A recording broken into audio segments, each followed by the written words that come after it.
There's only one way to start this podcast, and to do that, I need to channel my inner Doug from The Hangover.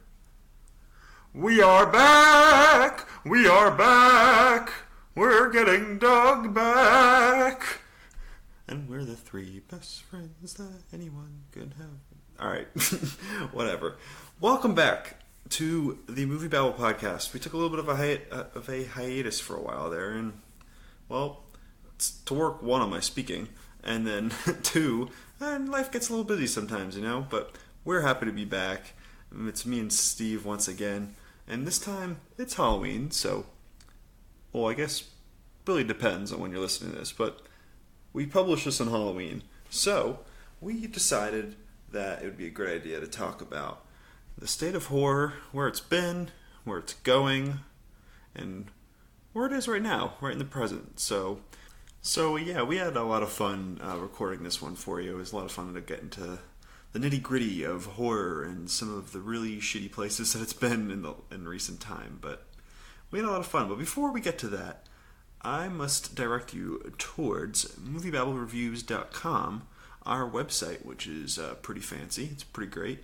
And I just published, I hate to toot my own horn here, but I just published a little article on the DC premiere of If Beale Street Could Talk. I had the opportunity to go to the premiere, and it was a pretty awesome experience. I got to interview Barry Jenkins and the rest of the cast, and then I saw a pretty great movie. A review for that will be coming shortly, but if you want to go over to the site and check out my thoughts on the premiere, I'd be really appreciative of that. And now, I guess without further ado, I'll shut the fuck up and I will cue that music.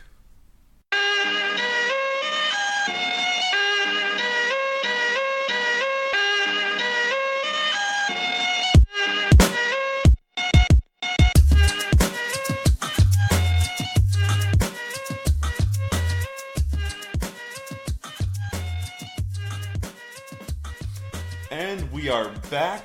Steven, it is lovely to hear your voice again, man. How are you?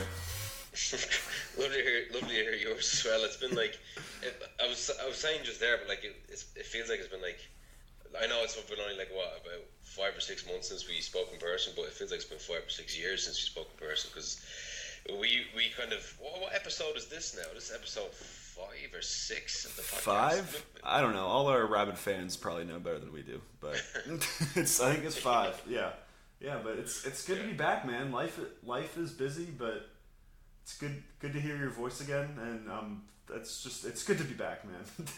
Likewise, man. Just again, I want to congratulate you as well on the whole the Washington DC Barry Jenkins interview and the premiere there for his new film. I mean, that's I know we were just talking about it, but like that, I have to really reiterate that, because it is kind of it's a huge step up in quality for MovieBabble, I think. And if we can keep those things going, we can expect to be, you know, just that tiny bit more legitimized in the eye of the media. So I think that'll be I just want to congratulate you on that. That's pretty damn amazing, to be honest. Yeah, we're moving up in the world, man. We're doing things. We are doing the things. And I think the best part of last night was I didn't shit my pants when I interviewed Barry Jenkins. So that's a win in my book. So yeah, we're good. Perfect. We're doing good. But so I guess the purpose of this podcast here was, you know, it's Halloween. So like horror's a thing right now. So I think what me and Steve thought would be really interesting is kind of just to talk about the state of horror as we see it today, and kind of go through where horror was. Like, it was in a really dark place the last decade or so, and I mean, both of us are just really excited about where it is right now and where it's going. We'll get into a little bit of the new Halloween, so I guess this is your preemptive spoiler alert for that, because I want to spoil the shit on that movie and talk about some of the things that happen in that movie. But nice. So can't wait to talk about it. I guess Steve, let's just get into it, man. I'm curious to think, what do you think was, I hate to put you on the spot, but like, what do you think was the turning point for modern horror? Like, when do you think, like, it's, because we had all those really shitty remakes of classics back in the 2000s, like Texas Chainsaw Massacre and the New Nightmare on Elm Street, which is god awful and just makes me sad inside. And then, so where do you think horror got its legs again? Yeah, it's hard to kind of put your finger on exactly where or what film or what year, or but in the noughties, you kind of touched on it there with the remakes. I mean, it did have a kind of just a spur of remakes trying to capture the success again. I mean, you can go back to any. I know it's always been a staple in the horror genre. Like, look at the Friday the 13th movies back in the 80s, and again Halloween and Friday the 13th. And even Saw. Like, the amount of sequels is just. I feel as if horror kind of becomes a parody of itself when there's so many sequels and remakes and. Yeah. But I don't know what I haven't seen a remake that has captured my imagination as good as the original, even though I'd say I know this is kind of a weird one out there, and it's by no means a fucking turning point, but I remember I watched Zack Snyder's Dawn of the Dead. Yeah. I actually I wouldn't say it was brilliant, but I was definitely surprised by it when I was a little younger, because running zombies now and stuff, but it really is far and few between to watch a remake and go, oh my god, that just nailed it. Because I think what they're doing now is that I think the likes of A24 and Netflix now is it's given more of a kind of creative, experimental kind of feel to these horror movies. Like, there's so many horror movies. Like, I remember only last year, Get Out was a very successful horror movie. That was I know that's only very recently. We're kind of fast forwarding in the 90s, but it not only was it a great horror movie, but it was great social commentary as well. And I think that's what horror movies lacked.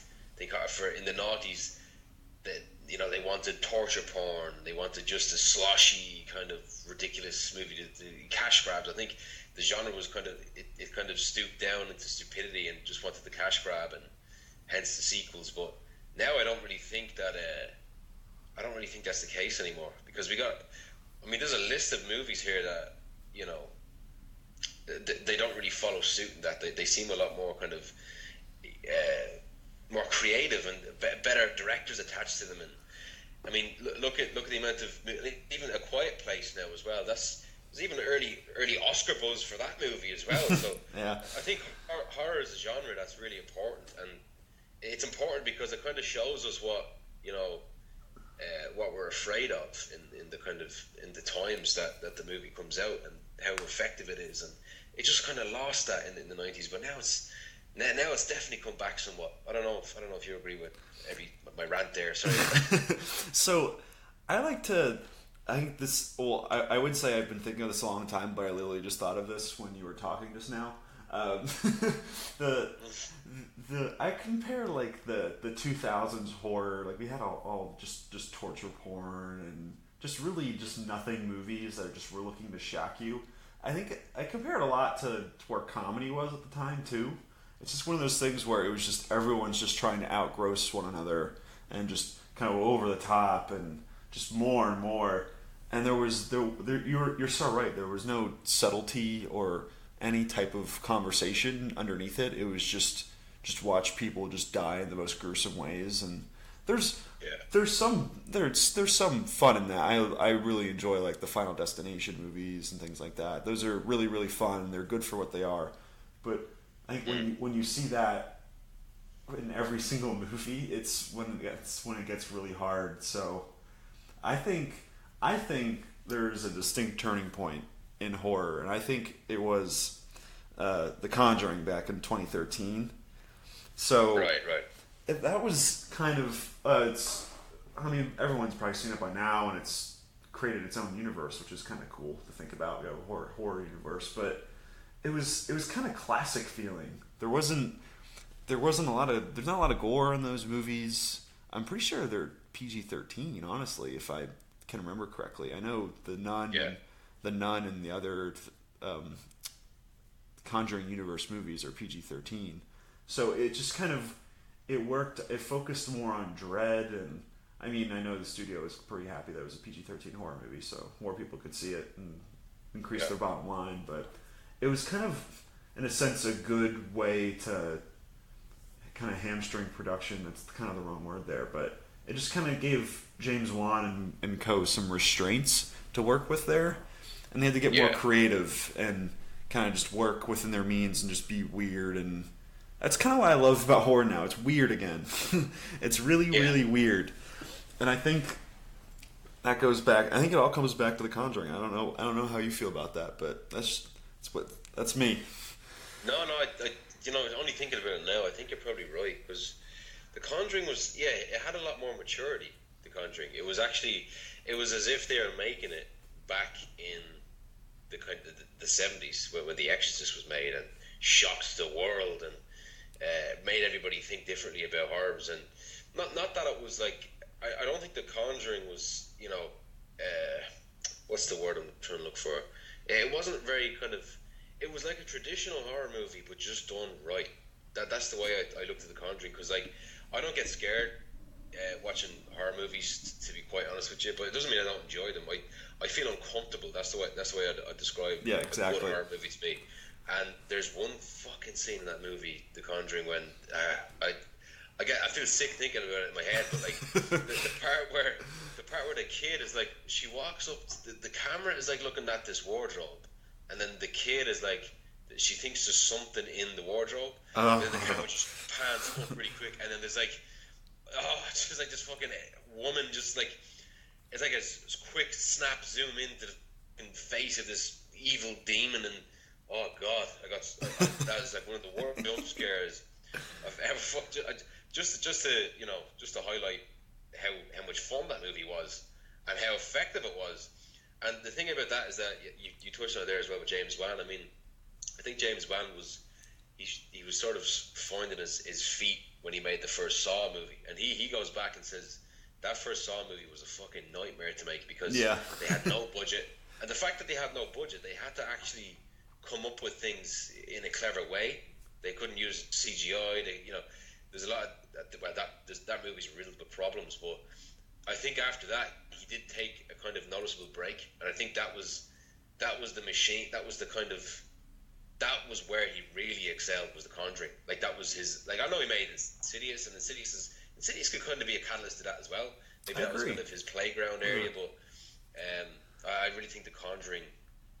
I told you, just thinking about it now, I'd actually totally agree, because I can't think of a horror movie before that was kind of, that was as impactful, maturely, not just some Scream sequel or Final Destination or Saw or something. It was great, and even though that has a sequel as well, I actually think the second Conjuring is just as good as the first.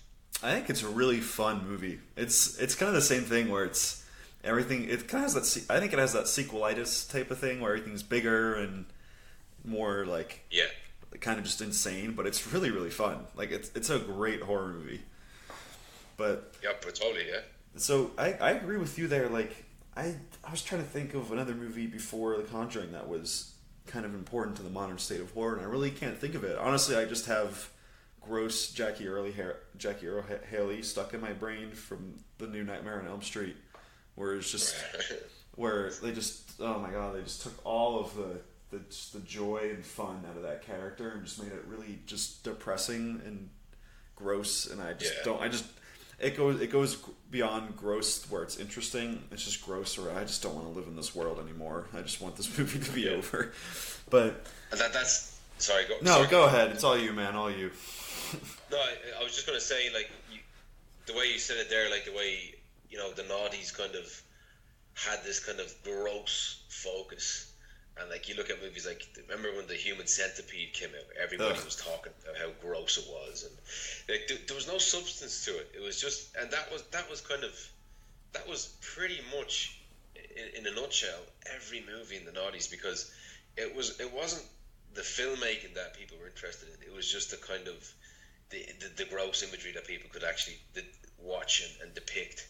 And that's kind of a shallow way of making a movie. And I don't know if you've ever seen this. I think it's called The Serbian Film. It's literally called The Serbian Film. No, I've never heard of it. Yeah, that's just fucking. I mean, man, that is like the pinnacle of just disgusting shit. It is like in every way imaginable. It is just disgusting. And if you think Saw is bad or Hostel is bad, no, not that this film is gory or anything like that, but it is gory, but it's not kind of. There's something about Saw that is kind of disturbing, but this is disturbing in a more kind of like literally psychopathic way. Like you'd be embarrassed to have your name attached to this, I'd say. But I think you're dead right, and I'm only before I even sat down to record this podcast, I didn't even think of that, and I think that's the word to describe the noise. It's just a gore focus, and that is just so shallow. Yeah, to be honest. And then. Yeah, I totally agree there. And then we kind of get where, so Conjuring kind of like, it was kind of like the big boom, or big bang, whatever the hell that is, but of all of this. And so after that, we start to get some really, really fun, interesting, some of them not fun, some of them just very depressing, just interesting takes back in horror again. And so we get the Annabelle movie, which is not great. The first one. The second one's pretty fun. Yeah. But then we kind of, that's kind of right around that time was when my favorite distributor, A24, came around. And that's kind of, and they started to get their footing, and then shortly after that was it was Ex Machina, which I think is probably one of the best science fiction movies of the 2000s. And it's also just really creepy. And we kind of see these weird genre bending films again, which kind of goes back to there being depth in these movies once again, where we have something very recent like Get Out, which is what Jordan Peele essentially called a social thriller, and then we kind of get these weird, like, even back to like The Witch, we get this bizarre, I forget what you call that era, but just of just pagans, and it's all dialect accurate to the times, and it's just all kind of. Yeah, it's just all these weird kind of takes back to where it's just creativity is back, and I think it kind of goes along with the boom in just content in general in the recent years, because now there are so many outlets for stuff now, like. Like last year, I think they said I think somewhere there was a stat that said there was 500 TV shows in production, and it's like there's no possible way you could watch all of this shit, but it's made for some really, really cool stuff that is just different and weird, and I think that's kind of the word I always go back to, is it's weird. I love when people kind of use that negatively, but weird is probably one of the best adjectives I could give a movie. Because, so as a critic, like, I saw like over 100 movies last year, and the ones I remember are the ones that are weird and are interesting in that way. And it's not like I sometimes look through the archives of MovieBabble, and I kind of like see these movies that I reviewed, and I was like, wait, that's a movie? Like, what is this? I don't even remember this. And it's just because there's just so much blandness, and I think it's one of those things where horror is a very dependable monetary investment for studios. There's a built-in audience, so they're just going to keep making them, and I think it's one of those things now where I think horror is the most diverse genre in film right now, which is kind of cool when considering where we were a decade ago. So. Yeah, big time. I mean, you said it there with A24 when they have is It Follows A24 as well, or I can't remember if It Follows was or not. But it might be. I don't think so. But it's kind of in that same vein, though. You know. Yeah, it's all kind of like even Hereditary. That's A24. Mm-hmm. Hereditary was very, very. Love Hereditary. I watched Hereditary and I really, really liked it. But you can tell that it was completely, geared towards this kind of artsy direction, fantastic acting, and it's almost as if, like, to me, it's almost as if it's almost like filmmakers who excel in drama, like creating just a normal drama. They kind of seem to be jumping on the horror bandwagon as well, because a lot of them seem like dramas now. I find, like, look at Get Out and Hereditary, and it's hardly like this crazy Sam Raimi Evil Dead film anymore. It's agree. just it's a lot more kind of real now. There's a lot more.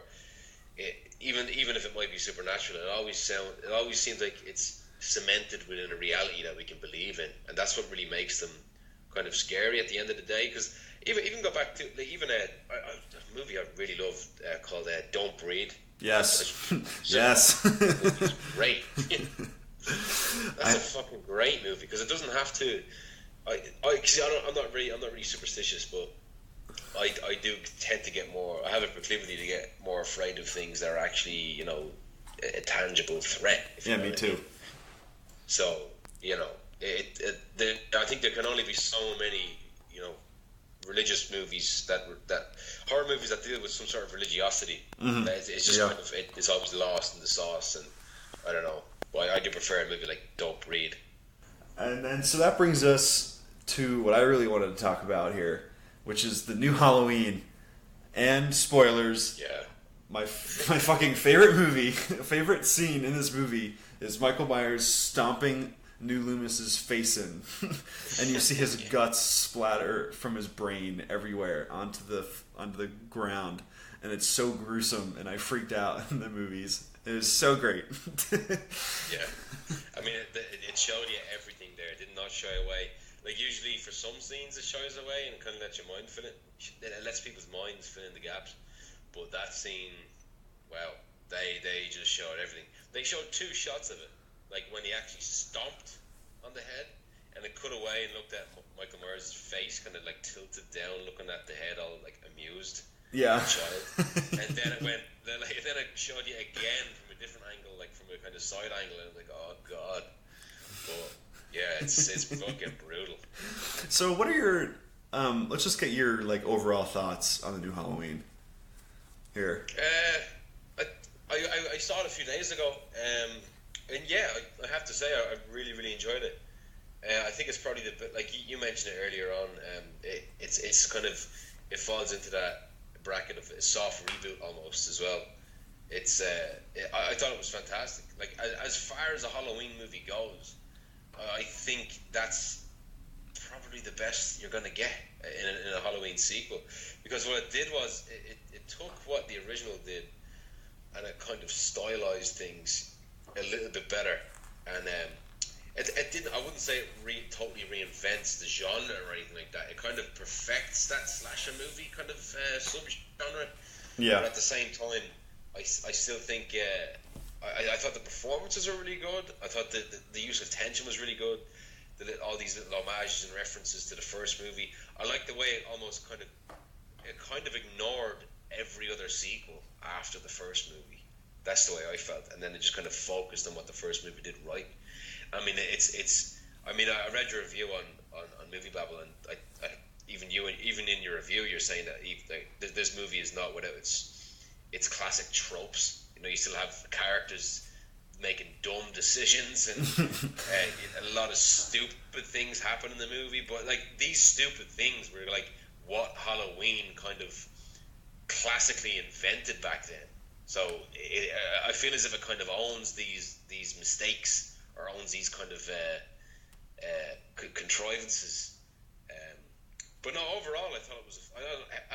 I read your review. You gave it a solid B, which I fully agree with that. I give it probably a B, even a B plus or something. Yeah, it's I think it's great. It's really fun. It's a really fun movie again, which I'm happy about. I think it does. I think David Gordon Green and Danny McBride went into this movie saying that they just didn't want to deal at all with the mythology that was created in the sequels, and they just wanted to make a good Halloween movie again, and that's what we got, and I'm really excited about that.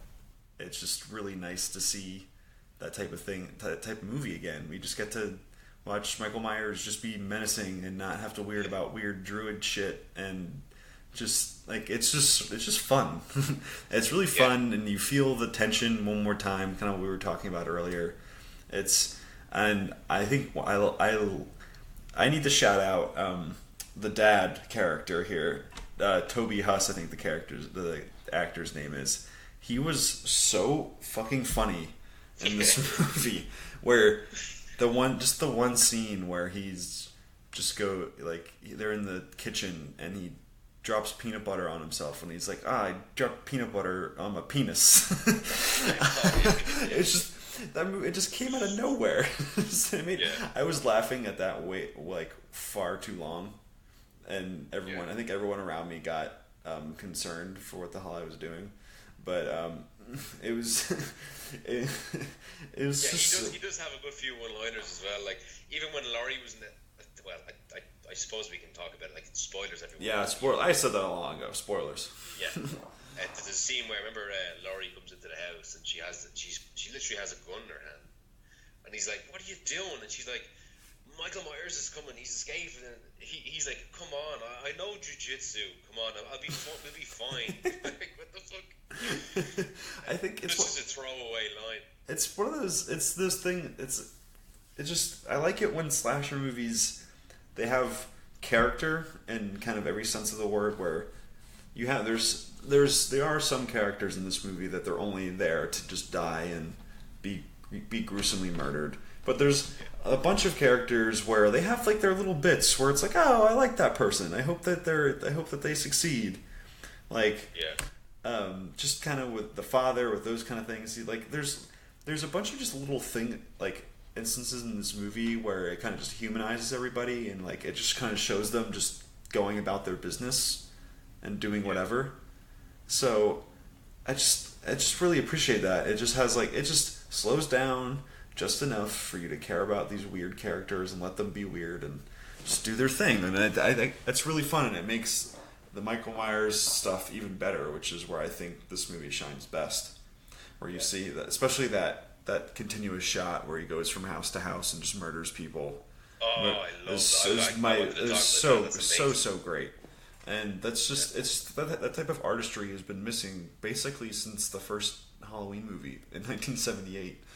So there might be some nostalgia and some nice, lovely nostalgia just blend in all of this, but I don't care. I ate it all up and I loved it. Yeah. I mean, the way we mentioned it there as well, but I love the way the movie kind of plays with comedy as well. Like, I think it's important for any movie that's kind of considered very, very just kind of very serious. You need to have these kind of moments of, comic relief, and there were so many different kind of funny. But even remember the kid cutting his toenails when he's getting babysitted by I don't remember the name of the character, but. He was just an absolutely brilliant actor. And he's a kid. He's like 6 years old, and he's so funny. And remember, the girl was like, "Oh, come on, you're my favorite kid." And then he's like, "Oh, you're just gonna come over and smoke weed all night." He stole the show. He really stole the show. I think he was probably the best part of the movie for a lot of people. Like they were going nuts listening to him in the theater. And it was so funny to hear him. Yeah, it was brilliant. It was really, really fun. But it was just good to see. Like I was saying, it's just good to see a good Halloween movie again. And I kind of hope that they don't make any more, but they're going to. But it's just I don't know how you feel about the rest of the Halloween franchise, but it's just. There's some interesting bits in there. I don't hate Rob Zombie's movies as much as everyone else does. They're not good by any sense of the word, but there's nuggets of interesting things in there. Yeah. And then the rest of I kind of sometimes appreciate how insane some of the sequels get at times, but it's just nice to get this franchise is back to its roots. And it's all just about killing and just pure evil, and that's all I ever wanted out of this movie. So any sins that it has are kind of okay with me at this point. So, good. Good by me. Talking about you mentioned the sequels, if they're gonna maybe carry this on, because this is apparently I think it's the third most successful horror movie weekend ever. I think I read that somewhere. But it's definitely the most successful slasher movie ever made. That's for sure. Yeah, and it's the most successful movie. I read this somewhere as well. It's the most successful movie with a female lead over the age of 55. Yeah, which is kind of crazy as well when you think about it, because like Jamie Lee Curtis, like I know her character seems a lot more kind of off the wall this time, and she's almost like it's almost like the daughter, she's played by Andy Matichak. She's like her version in the first Halloween, like she's the way she was in the first Halloween, and you can kind of identify with her. And you know, Judy Greer's character is kind of stuck in between them, and they kind of got a cool. They got a cool kind of troublesome triangle going on, where one of them is like Jamie Lee Curtis is just completely obsessed with Michael Myers, and they're kind of, it's almost like a Batman Joker thing going on with them, because they kind of need each other at the same time, although they kind of are sworn enemies. And I know that the last third of the movie kind of becomes like Home Alone essentially, where you know there's all these traps in the house and Michael Myers is trying to bust in, and even then there's still are some. I know the way you said it, even in your review, you were like, you know, it's not without it's tropes. I mean, there are a lot of stupid decisions being made by these characters, but it's kind of it's what creates these moments. And even though it is kind of a Home Alone kind of emulation at the end, it still is kind of it creates tension. It really does create tension. Like the part where Laurie is walking around with that rifle, and you see all the kind of mannequins standing there, and I'm just like sitting there at the edge of my seat, like just waiting for Michael Myers to pop out. And the thing that really impresses me most about the movie is that when you take a character like Michael Myers, who is so famous and iconic, and the fact that he was he's such an icon in pop culture now, along with Jason Voorhees and Freddy Krueger. It's hard to imagine that they can even still to this day make a movie where a character that we seem to know so well is still fucking scary. He's still a creepy character. There's still something kind of mysterious about him, and I love the way they don't show his face. Yeah, I really loved that part too. It was really great. Yeah, 101. You never show his face, and then that's it. You're off to the races. You can, your mind will imagine a way worse thing behind that mask, and that's what the movie does. So exactly, I'm very happy that, and also I need to mention John Carpenter's score in this movie is awesome. Oh yeah, it was so great to have him back. I read a lot of where Jason Blum, I mean, he's a businessman. He works for Blumhouse. He's going to make a lot of money on his low-budget movies. But he said he was not going to make a Halloween sequel unless he could get John Carpenter's blessing and get him back involved. And I think it was really cool to get that piece back, because that score is so good. And it's not just a recreation of the original. It has its bits, especially when Laurie disappears on the ground when Michael looks over the ledge, and I love that callback to the original. It was so good, and I think it was done a lot better than a lot of kind of these callbacks to other stuff where it actually meant something to the story and the plot moving forward, which is really, really fun. But that Carpenter score had like those drones in there, and just made it creepy, and I have it burned into my mind when he's just walking around town and like the music is just blaring and he's just holding his knife, just walking calmly, and it was just so creepy and good. I loved it.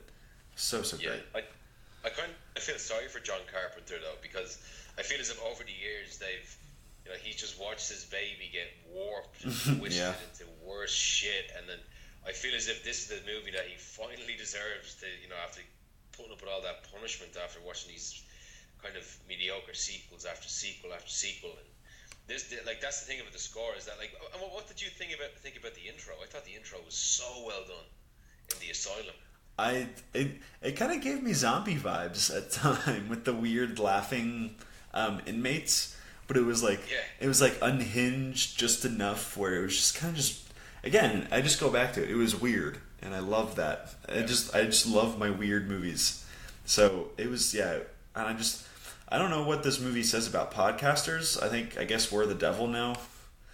That we should probably just stop just recording this and just go find something else better to do, because apparently the Halloween franchise hates us all. But I'm with you there. It was a great opening. I mean, but sorry to cut in, but Did you stay for the after scene credits? So I did not, because I just figured not every movie needs to have a Marvel end credit scene now. But it's just I guess we're ready for more. I don't know. Yeah. Well, like I didn't, but what I heard was that like there's no scene at the end, but when the credits stop rolling and it's just a blank screen and there's no sound, apparently you can hear breathing. Oh, that's fun. You can hear Michael Myers breathing behind the mask. So I kind of thought that was a perfect little kind of hint that, you know, because Michael Myers is a character, even though he's human, there is some kind of immortal about him. So yeah, I don't think he's dead. I never think he's dead. Yeah, and judging by the box office returns, there's no way that they're gonna just let him just go like die now. They're gonna milk this again, and we might see some more druids and more weird things later on, and then we'll get a fourth movie titled Halloween, and we'll be back here in 2030 talking about this all over again. But. So, I think with that, we should move to where we think horror is going. Because I think there's some really interesting things, not only for the rest of this year, but next year coming, which I think will just kind of improve on what we're talking about with the state of horror. So, I think the next one on the docket is the new Suspiria from Luca Guadagnino, who... Weirdly enough, great filmmaker, and Call Me by Your Name is probably probably my favorite movie of last year, if not definitely top 5. And it's really, really funny just to see that jump from just really sweet, really emotional and romantic movie to just a vile, what is looking like a vile, disgusting movie. I don't know. Totally. I don't know what you think about it. No, I was just going to say that apparently, like the kind of, you know, the kind of headline for this is that Dakota Johnson, she went through 2 years of ballet dancing just to get prepared for this role, and she said by the time the film was over, she had to get therapy because it was just so damn disturbing filming some of these scenes. So that kind of gives people a taste. If you don't know what this is, that's a taste of what type of movie you're going to watch. I mean, I presume you've seen the trailer as well, and there are kind of dark undertones, and apparently this is the 4th time that Luca I can't even say his name. Here we go again with the names. Italian Luca Guadagnino. Guadagnino. I'm leaving all this in. Don't worry. I'm just gonna call him Luca. I'm just saying Luca. Just call him Luca G. Luca G. Luca G. That's way better. It's hip as well. This is the 4th time he's used Tilda Swinton in a movie. I think so too. Yeah. Yeah, he used her in A Bigger Splash, the protagonist, another movie called I Am Love as well, which are all kind of very dramatic films, and just like you were saying, Suspiria is kind of a jump for him. It is a bit crazy and off the wall. So yeah, what do you have you've seen the original, right? Or no, I haven't seen the original. Okay, so I actually just watched the original the other day because I just knew, like, you know what, I need to go into this movie with some type of reference, and there's some people who are going to hate me for this, but it hasn't aged well. It's one of those movies where it's Dario Argento, so it's really well filmed and it looks beautiful. All the sets are amazing and has a really cool sense of style, but it's really stilted and kind of robotic. Like all of the people. There's 2 extremes of how the people talk. It's either just nothing, it's very robotic, or they're just crazy, like over the top. And I just never like felt the bond there. And then there's basically a 3rd act lead in where a psychiatrist comes in. It's like, oh, let me tell you what's going on here, and all these troubling things and witches, and here's what's happening at this school. And you're like, oh, okay. And then you kind of have to just go from there. It's trying to solve a mystery, and then it just kind of gives up and says, "Here's the mystery. Here's what's going on here." But it's really fun. I would, if I was on Rotten Tomatoes, I'd give it a fresh rating, but not too like. I'd give it a 3 out of 5, like right on the fresh line, because I think it has its problems. But so I think it's one of these instances where even though it has kind of a bit of a legacy behind it, where it's a really interesting movie to kind of to do over again with a different look at it, because obviously Luca probably looks up to Dario Argento so much because they're both Italian filmmakers, and Dario probably had a big impact on what he does. So it'll be really interesting to kind of see what he does with this movie, because the first one is kind of like madcap. It's just weird and insane, and this movie kind of looks like it's doing something a lot different. And I'm pretty sure it's also 2.5 hours. And the original is just is a quick hour and a half. So I mean, it might become indulgent, but I'm just fascinated to see what this movie does, because early buzz is saying this movie is just weird, it's just insane. Like, it just goes for broke, and it kind of just leaves you kind of what we were talking about earlier, where just you stumble out of the theater afterwards. So I don't know. I'm really interested to see. I think I'm seeing it later this coming week. So I might need to do an emergency pod about it. Who knows? And I'll be there. But like I was going to say that this is like a perfect example of, you know, we were saying it earlier, the way big filmmakers, like kind of really successful filmmakers in terms of awards and stuff, that they've kind of he's an example of it. Like he was part of he's got so many good movies, kind of dramatic, kind of powerful movies under his belt, but then he's going into horror right now.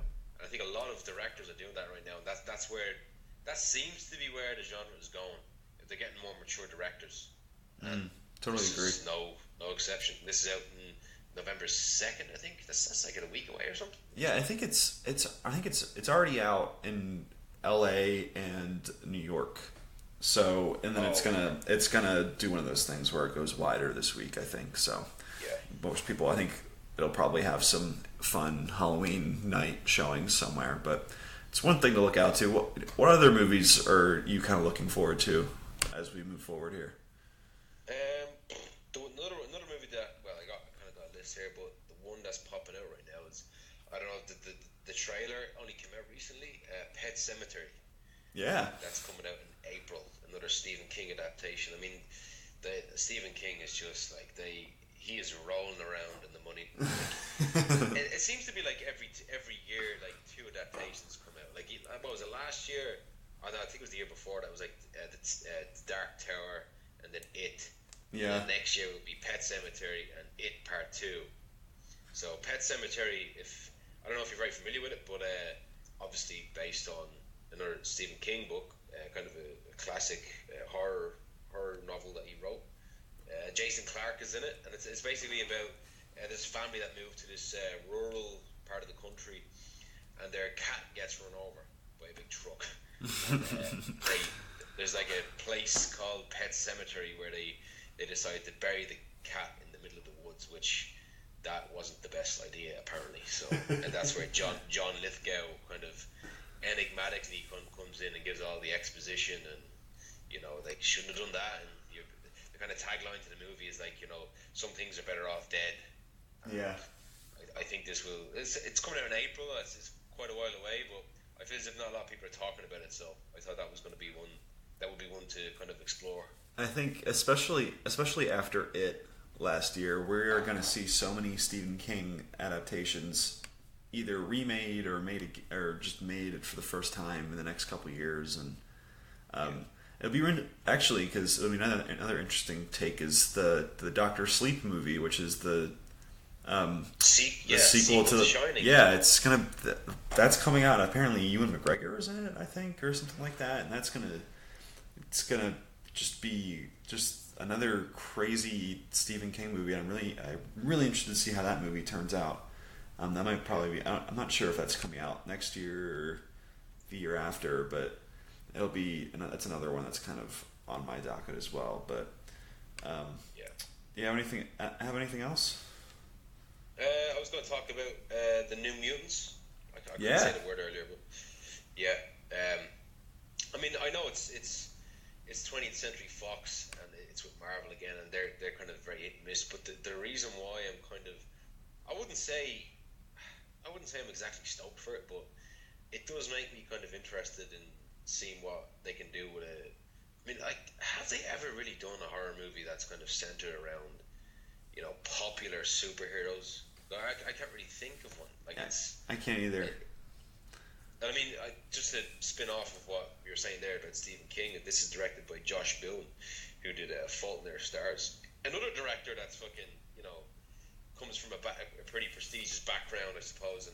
And speaking of Stephen King, he's apparently going to be directing The Stand, which I'm reading at the minute, and it's probably Stephen King's, like, people call it Stephen King's masterpiece. Is just like absolute best book, the best work he's ever done, and Josh Boone is gonna direct that apparently. But he takes center stage with directing the New Mutants now, and it's kind of weird. I mean, it has Anya Taylor-Joy from Split and The Witch in it. She seems to be doing pretty well with these horror releases, and Maisie Williams as well. Everybody knows Maisie Williams from Game of Thrones, and it just has all the makings of a kind of big, a kind of semi-big movie that will kind of, I feel as if it will be, if it is good, it will remain good for maybe a while, and then we might just forget about it again. But I hope we don't get another X-Men Apocalypse or something. But I really don't think that's going to happen, because the New Mutants is kind of, I have to admit, it is kind of a weird take, and that's the word we kind of throw around a lot on this podcast right now. But I think weird is generally good, if you know what I mean. So I'm worried about this movie because it was supposed to come out in April of this year originally. Yeah. And then the whole Disney Fox thing kind of happened. It became a deal, and somehow then they just took the movie off the slate. And apparently, so that got pushed back to next year. And so they're saying they're going to reshoot some of the scenes and kind of do some things with that, which kind of has me really worried. And I'm nervous because it's moved a couple times at this point. Like, it was originally, they pushed it back to November of this year. Now they pushed it back to all the way of next year. And I'm nervous.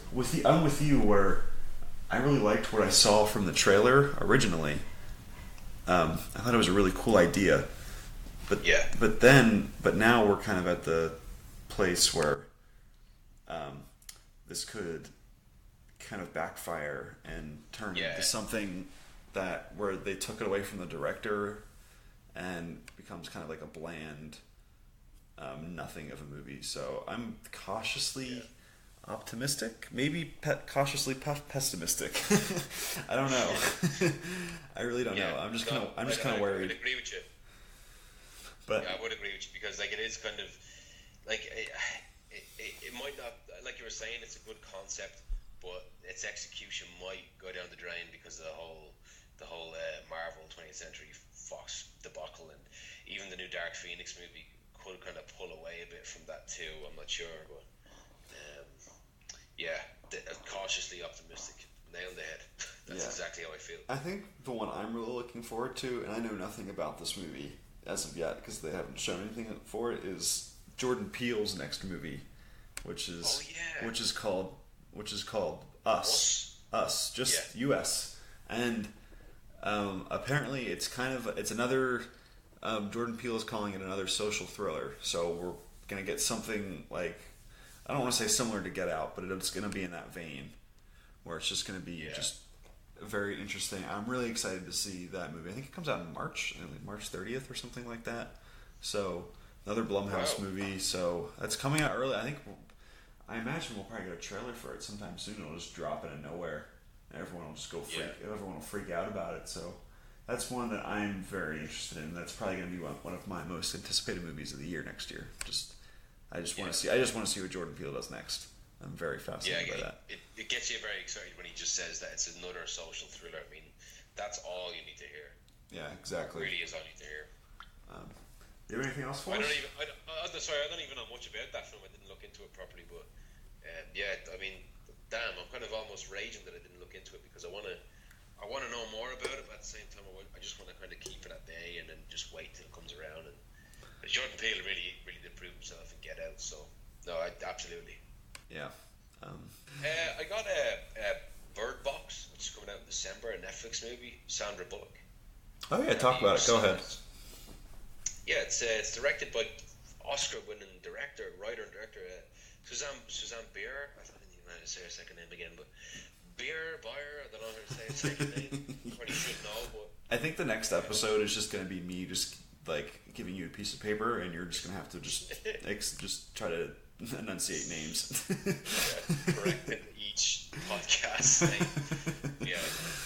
This looks pretty interesting. It kind of, something about it that kind of reminds me of A Quiet Place, because it's kind of dealing with it's kind of set in this rural environment, and it's all about Sandra Bullock looking after these children. They're on the run from something. It's not really sure what it is. And Sarah Paulson and John Malkovich are in it as well. And it basically centers around Sandra Bullock as a character who the trailer is really kind of all over the place, to be honest, but she's pregnant at one stage, and then she wakes up in the forest. The main kind of linchpin of the whole film right now seems to be the part of the trailer where she just wakes up in the forest blindfolded, and there's a reason why she's blindfolded. I think she isn't supposed to look at these monsters or creatures that are in the woods. And if you look at their synopsis, apparently it's like a futuristic dystopia that they're in. So it's not your everyday kind of run of the mill, riverside that they're on. And I think again, here we go again with another Oscar-worthy director, prestigious filmmaker. If Bird Box is another one that could kind of knock things out of the park. Yeah, so I'm going to be honest, I haven't seen anything for this movie. I know, because I saw the trailer dropped, and other people on the MovieBabble staff were freaking out about it and things like that, and I was like, you know what? I'm good. I don't need to watch anything.